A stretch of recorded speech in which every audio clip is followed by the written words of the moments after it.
Entrem, Messier, passe i veurà un paradís en esta ciutat.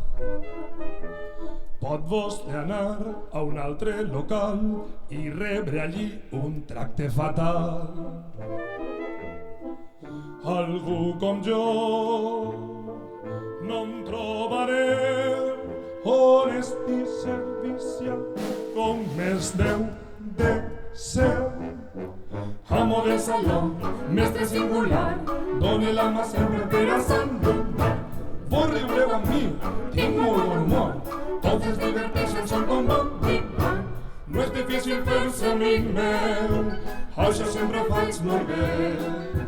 El preu són 50, però sent vostè li cobre 100.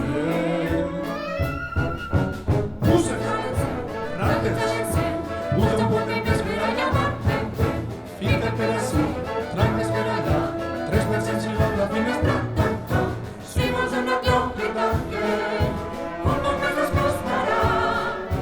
Tinga molt en compte que el compte augmenta sempre quan és hora de cobrar.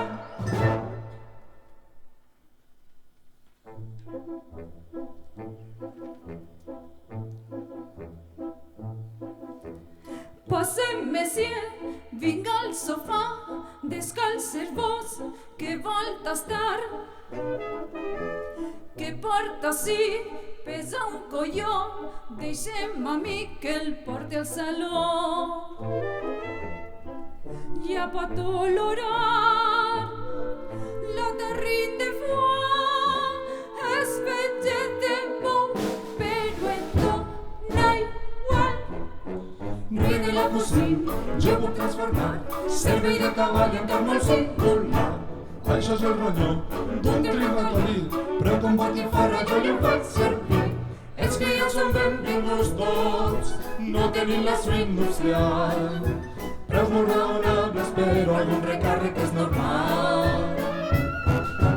Puja el verd, rates valencià, Puja un poc més per allà, fica per ací, trampes per allà, 3% si vol la finestra tancar.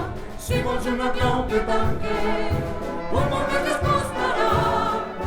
Tinga molt en compte que el compte augmenta sempre quan és hora de cobrar.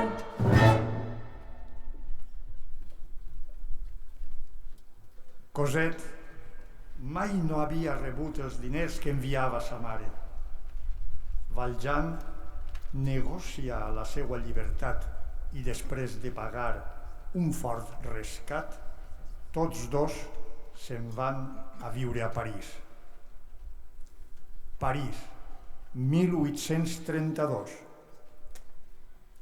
Després de 9 anys, tot ha empitjorat. París està agitat. La delinqüència, la prostitució i la pobresa dominen la situació. Lamarck, únic membre del govern que mira pel poble, està a punt de morir.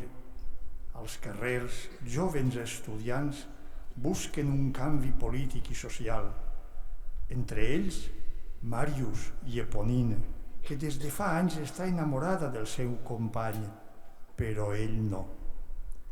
Un matí, Marius, per casualitat, coneix Cosette. Els dos s'enamoren al primer cop. Encara que han passat molts anys, Javert, el comissari, continua amb la intenció d'empresonar a Jean Valjean i jura a les estreles que algun dia ho aconseguirà.